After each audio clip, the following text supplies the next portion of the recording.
Nenhuma mulher a menos. Pela descriminalização e legalização do aborto com qualidade no nosso país.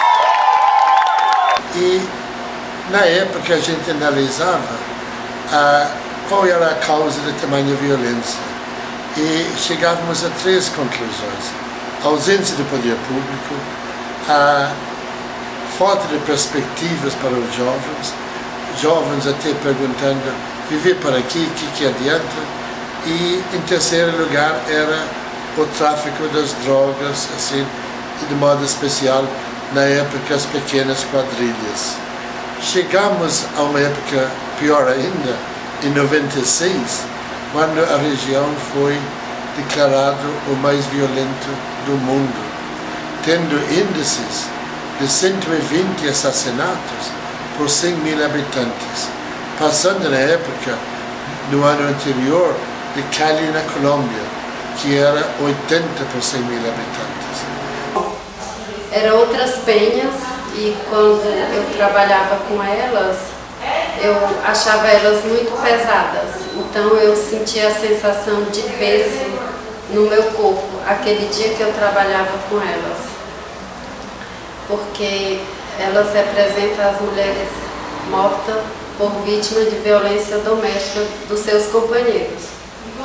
E o feminismo no Brasil tem uma importância fundamental, porque o feminismo pautou nesta sociedade patriarcal a questão de gênero e as mulheres negras pautaram a questão da raça.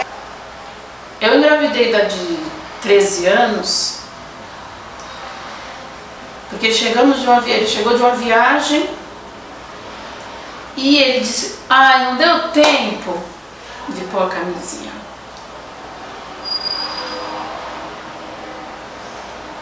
É muito humilhante. É muito humilhante. Bom, as penhas são bonecas de madeira, né, que foram confeccionadas pensando nos 16 dias de ativismo. Então são 16 corpos de mulheres que foram mortas no território do Jardim Ângeles São Luís. E aí a gente tentou uma articulação na região que deu-se no Fórum em Defesa da Vida pela superação da violência na região. E, graças a Deus, juntando as forças vivas da região, outras igrejas, sociedades amigas do bairro, escolas, postos de saúde, deu uma nova energia na região e até para a gente uma nova força para enfrentar e encarar esta violência. E a partir daí surgiu diversas ações. E uma dessas ações foi, na época, a questão da violência doméstica, que também faz toda parte desta rede de violência que temos na região. E dentro desta violência, duas pessoas que trabalhavam na área, uma advogada, a Marli Bonfim, e a outra irmã psicóloga que acompanhava as mães nas creches, etc., surgiu a ideia de criar o que eles deram o nome, a Casa Sofia, para acolher, atender, encaminhar e ser uma referência para as mulheres vítimas de tamanha violência na região. E essas novas penhas que saíram do ciclo da violência doméstica e que sobreviveram. Por isso que surgiu a novas penhas, que é as que está sendo trabalhada com elas.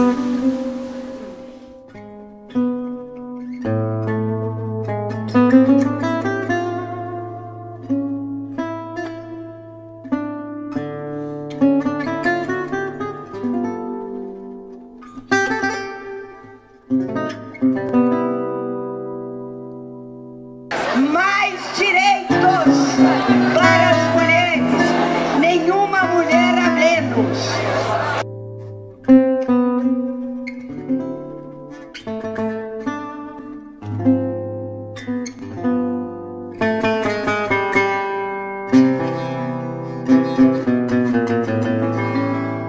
As novas penhas são para mostrar que é possível, não precisa chegar à morte, né? Para que a gente romper com a violência. Possa estar vivo e romper com a violência, porque a impressão que dava da antiga penha é que assim, você sofre violência e você vai morrer.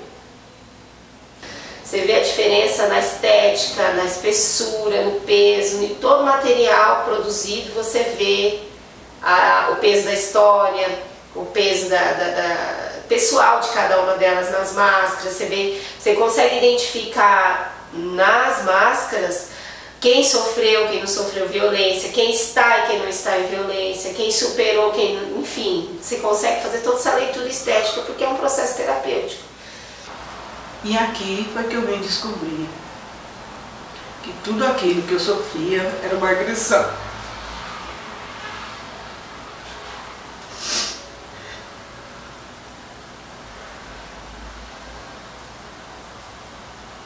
Porque a mulher não é um sujeito de direito. Porque quando a gente aplica a norma positivista, né, a gente não olha o Estado como um todo e os cidadãos como iguais. Então tudo que é referente à mulher você vai relativizar, porque o direito dela é menor. Então uma tentativa de homicídio é uma lesão corporal culposa.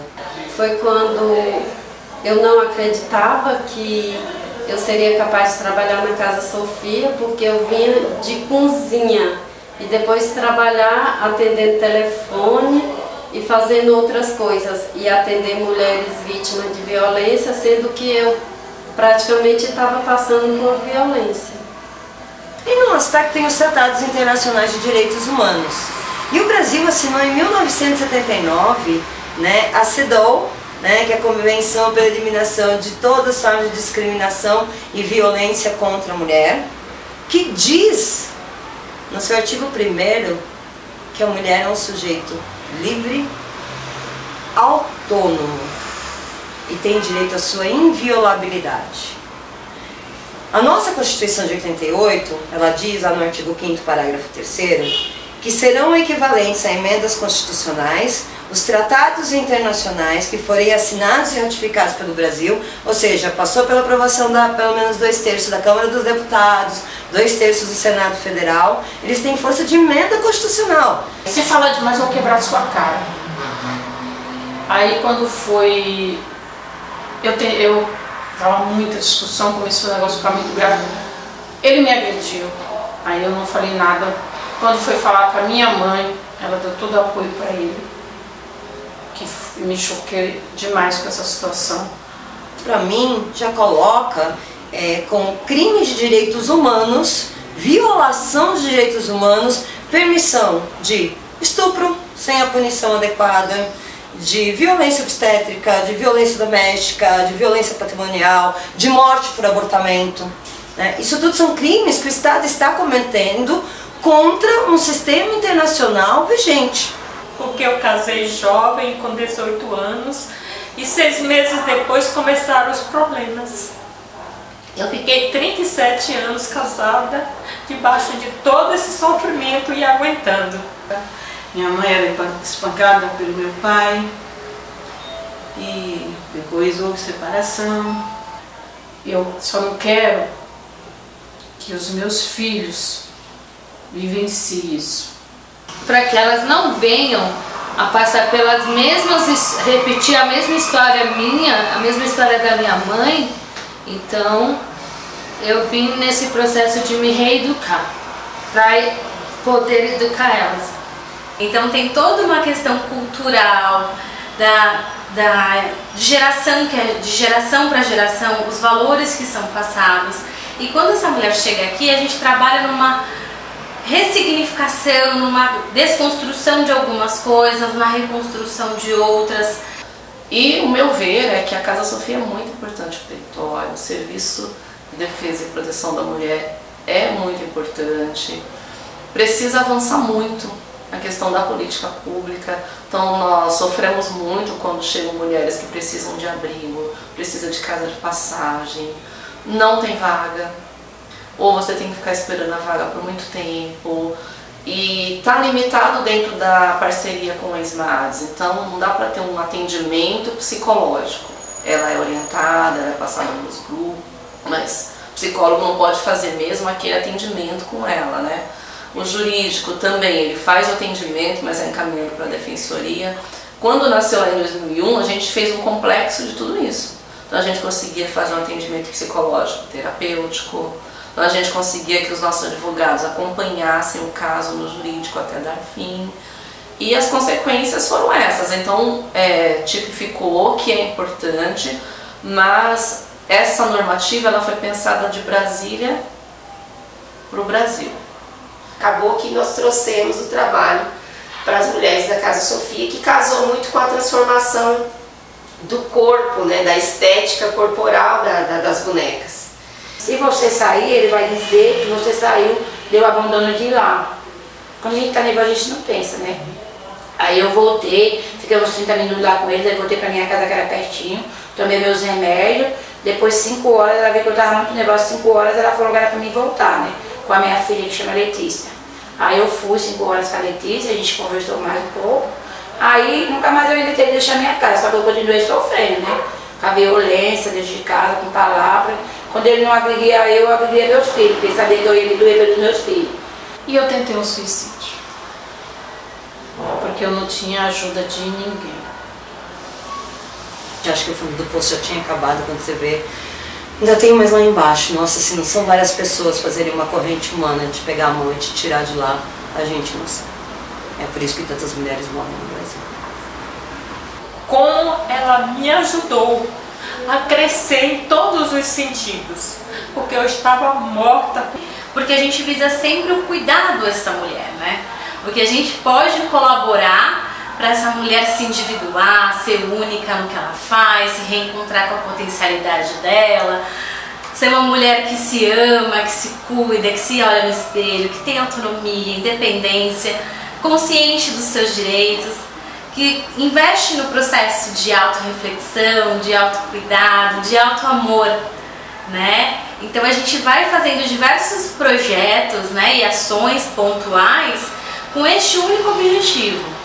Se a gente juntar nossas fraquezas, a gente vai ser muito forte, porque roubaram tudo da gente, a dignidade, o respeito, a vontade de se vestir, tomar um banho. Gente, você sabe que para mim tomar um banho era tão difícil, era muito pesado tomar um banho. E descobri que 26 anos você viveu ao lado do inimigo, sem perceber. Como é que eu junto esse corpo e essa nova face? né? E aí fizemos todo o processo de conscientização corporal, fiz um trabalho de arte-terapia de conscientização corporal com elas. Depois disso, fiz um trabalho com como elas se veem, como os outros a veem, como ela acha que os outros veem. Agora sim. Agora eu tenho mais assim, quando eu falo vou fazer isso, tenho mais decisão na minha casa, tenho mais vontade de cuidar da minha casa, de me arrumar, que antes eu nem me arrumava direito, assim, né? Agora eu comecei a fazer o tratamento dos meus dentes, então quero ser outra nova mulher. Você acha que o Estado, que o judiciário no Brasil tem responsabilidade no altos números de feminicídio? Sim.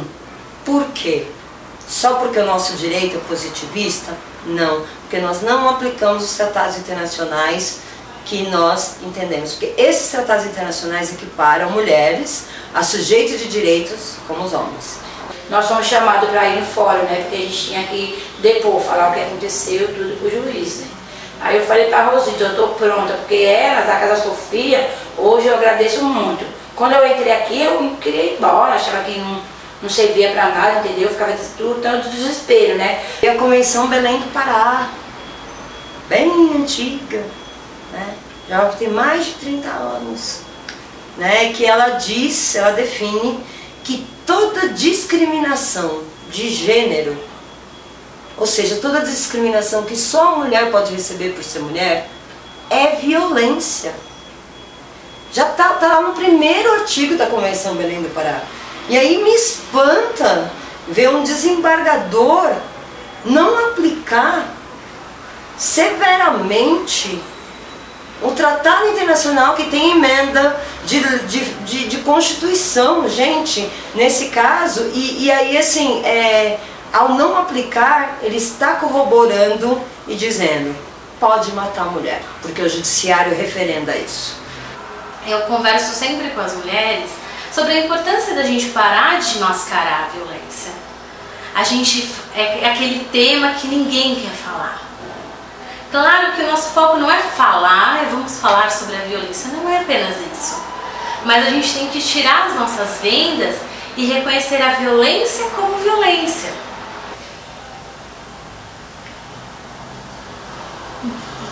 Desculpa. E eu não poder fazer nada. Eu me sentia como se eu tivesse com as mãos presas.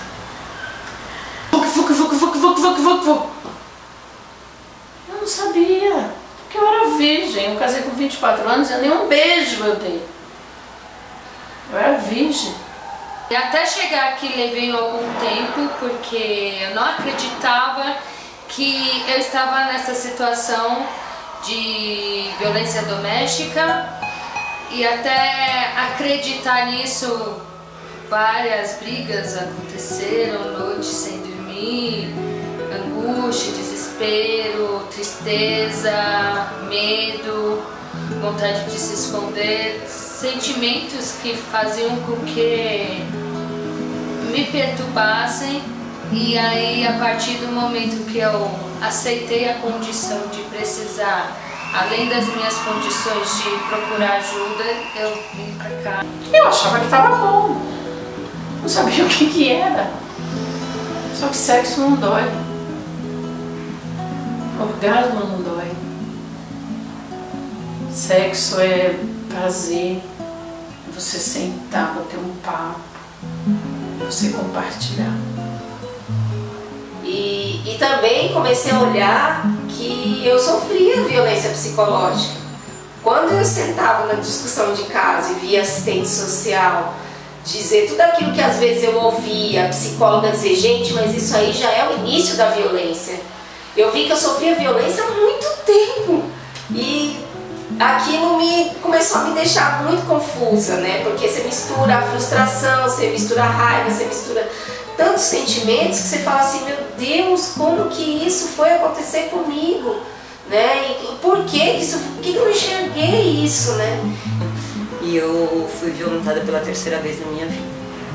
Eu acho que essa foi a que mais doeu, pela consciência. Quando eu fui violentada aos 23 anos, eu fui fazer o boletim de ocorrência. Foi onde eu descobri que o crime de estupro ele não interessava ao Estado, que eu tinha que representar. Né? Eu teria que ir lá no interior, eu teria que entrar no processo, porque estuprar o meu corpo não era violar o Estado naquela época. E foi um choque muito grande. E quando eu sofri esse estupro no dia 20 de agosto do ano passado, eu sofri umas outras violências que eu não conhecia, apesar de atender seguidamente mulheres vítimas de violências sexuais e violência doméstica. Eu fui ao hospital de referência, eu levei pontos, eu recebi toda a medicação profilática. Mas começou que eu tive que brigar com o médico para colocar corretamente que tinha sido estupro no meu prontuário e não abuso sexual. E eu falei para ele, foi estupro? Ele falou, não, você abriu a porta da tua casa. Não interessa que tinha aberto a porta da minha casa. Há uma determinada prática sexual, eu disse não. E ela foi feita à força sem o meu consentimento. E isso na lei é estupro, né?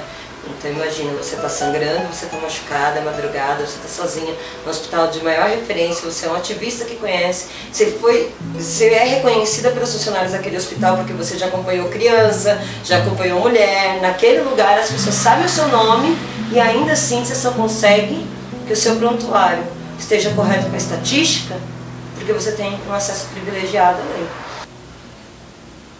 Para chegar no portão, tocar a campainha e contar a sua história é um passo muito difícil, mas assim, eu comecei a passar com a psicóloga do posto de saúde, da UBS, e aí ela falou, olha, aqui a gente já não tem mais, né, como te acolher.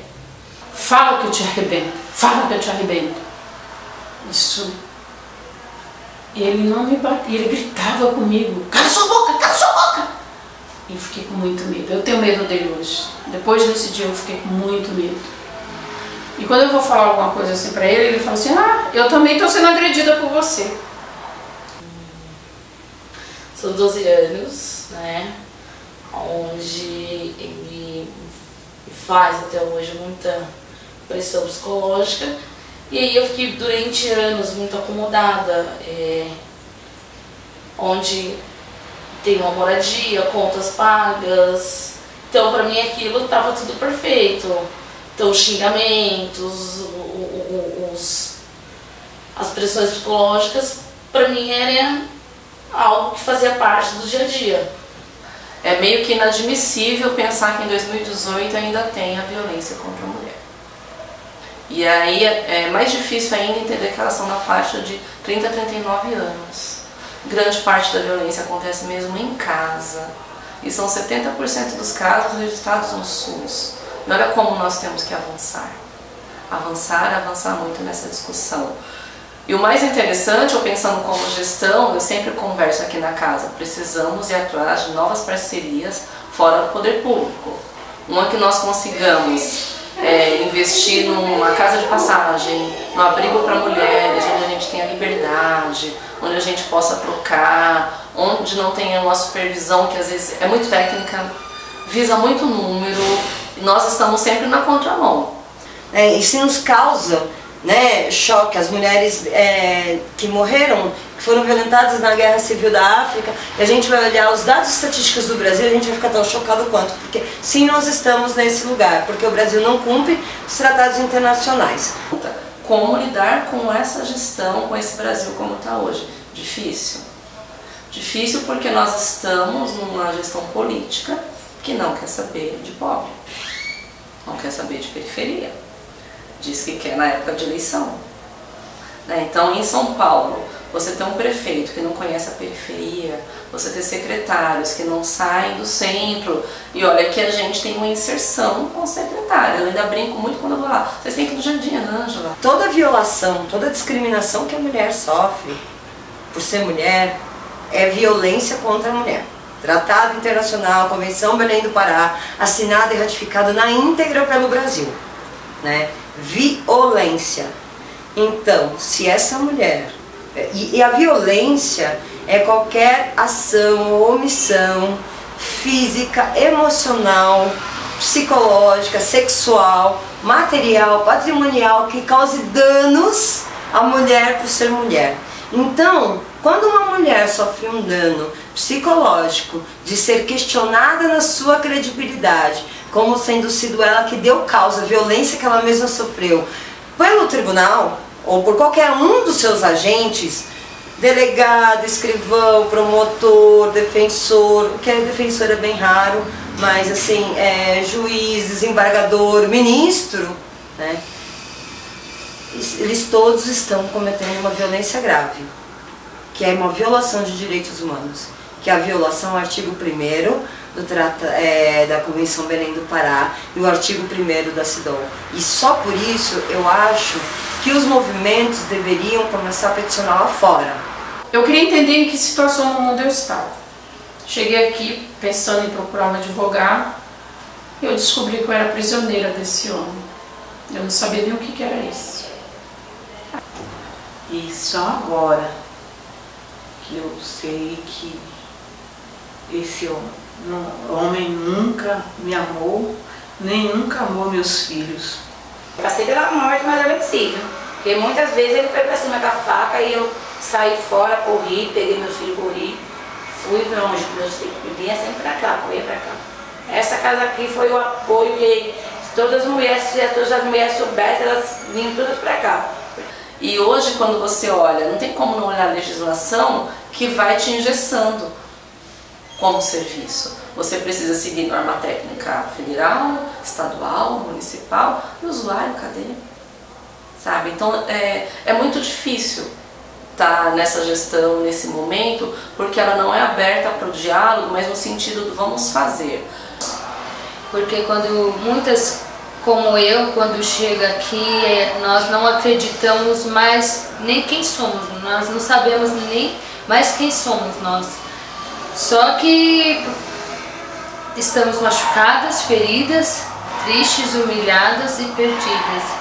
Então, nesse sentido, quando a gente começa esse processo de investigação, é doloroso, não é fácil, porque a gente não quer aceitar a condição da qual nos é imposta, não só pelo agressor, mas também por nós, porque acreditamos e esperamos que um dia tudo vai mudar e não muda.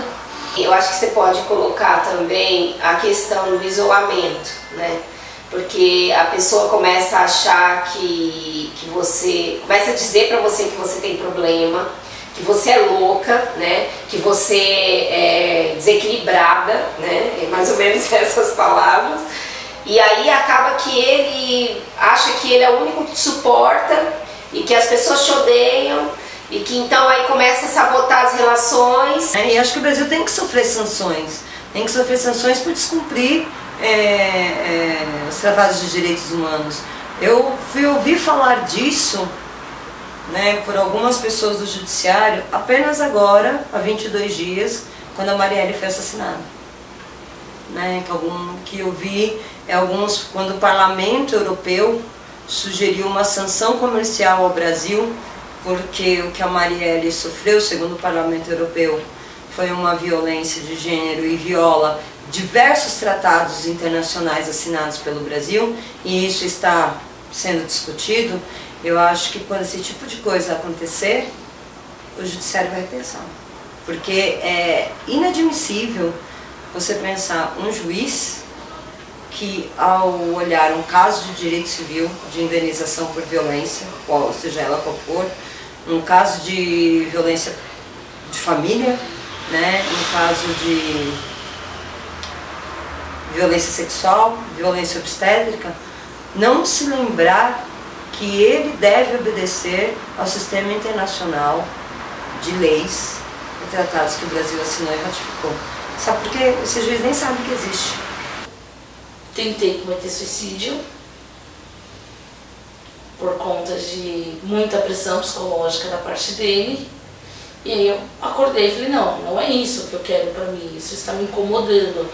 De acomodada eu passei a incomodada.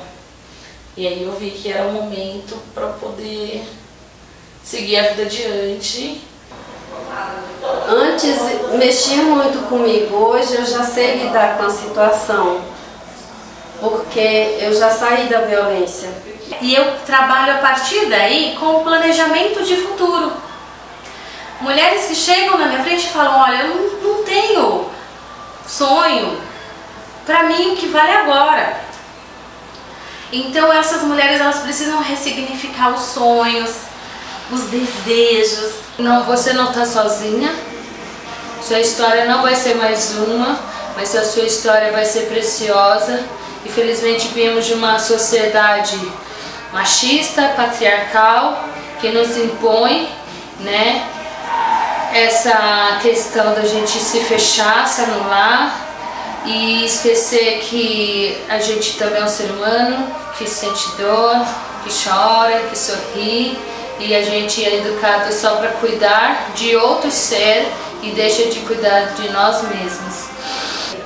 Primeiro foca só em você, porque a partir do momento que você estiver focada só em você, você tem outros pensamentos, tem outra dinâmica assim da sua vida. Aí hoje, eu conversando com ela disse que nunca mais ia arrumar um namorado, e hoje ela já falou pra mim que com o tempo ia arrumar um namoradinho. Aí eu falei, nossa, como você já mudou do primeiro dia que a gente saiu. Ela disse, eu mudei, nossa, menina, eu posso trabalhar, eu posso ir pra onde for. Hoje eu me sinto outra mulher, né, assim, mais firme, mais forte no que eu quero, no que eu tenho que fazer. Eu estava com um problema na outra semana, quando eu cheguei em casa, que eu pus a cabeça no travesseiro, eu disse, não, eu estou bem, eu preciso deixar espaço para outras mulheres, que com certeza tem outras com grandes problemas também, como eu estava. E elas também vão se recuperar assim como eu me recuperei. Cada vez que eu falo, ainda que eu me exponha um pouco, e ainda que hoje com mais cuidado, eu falo porque eu estou viva. E eu estou viva porque eu tive uma rede, basicamente de mulheres, não só mulheres, mas uma rede importante de pessoas que se mobilizaram emocionalmente, financeiramente, materialmente, para que eu mantivesse viva. E por muito pouco eu não morri, eu e meus filhos, né? Então eu não devo a minha vida a mim, eu devo a esse grupo de pessoas que acreditam nos direitos humanos e nessas violações. Eu vejo como o mínimo que eu posso fazer é trabalhar por isso. Graças à Casa Sofia eu aprendi a andar com as próprias pernas, que eles dizem, né? Porque quando eu entrei aqui eu não sabia me virar andar com a minha própria perna. Eu vai da igreja, fazia aquilo e a gente ficava ali. E aqui eu aprendi, eu falei pra Rosita, eu estou pronta para aprender, eu aprendi com vocês, com a Casa Sofia, a lutar com a minha própria perna e a me defender das agressões e tudo. E hoje em dia eu sou vitoriosa. Hoje, com a ajuda de todos daqui, é que eu consegui me fortalecer e dar um basta e viver a minha vida ao lado dos meus filhos, com o apoio da minha família. Eu viajo muito, né? Na minha mente vai longe. Aí eu tenho muita gente aqui, muita gente. As meninas, elas têm muito talento.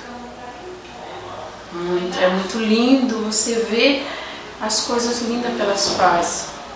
E você olha e você não acredita. Porque muitas delas entendem que não são produtivas, que não são capazes, que não conseguem atuar no mercado de trabalho. E eu vou montar minha loja de florais. Então isso tem feito com que a gente se fortaleça e se empodere e entenda que existe uma outra possibilidade, que não é só sofrer, não é só chorar, não é só se machucar, não é só se esconder.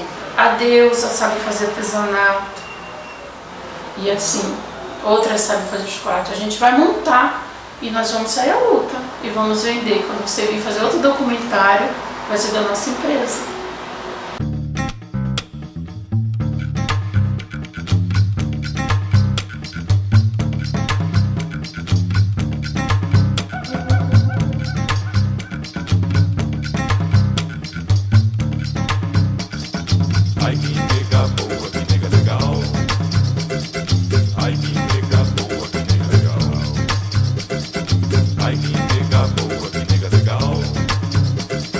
Ai, que nega boa,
Nega quebrando tudo. Nega quebrando tudo. Nega quebrando tudo. Nega quebrando tudo.